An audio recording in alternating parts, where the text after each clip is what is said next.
গুরু কি করে বুঝবে লঘু যন্ত্রণা যেথায় বিরাজ করে বিভেদের চেতনা।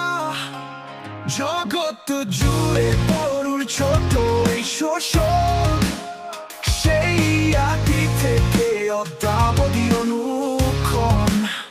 কোথায় মন বক্তা, কোথায় মনুষ্যত্ব, সবই কি আজ গ্রন্থগত?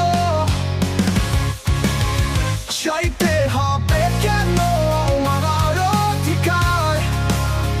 রক্ত তো খোঁজে না কোনো বিভাজন।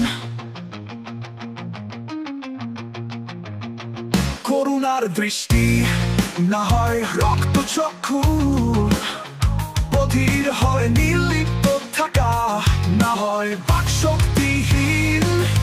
উত্তর দিতে পারবে কি এই সভ্যতা, নাকি সবই কেবল গ্রন্থগত?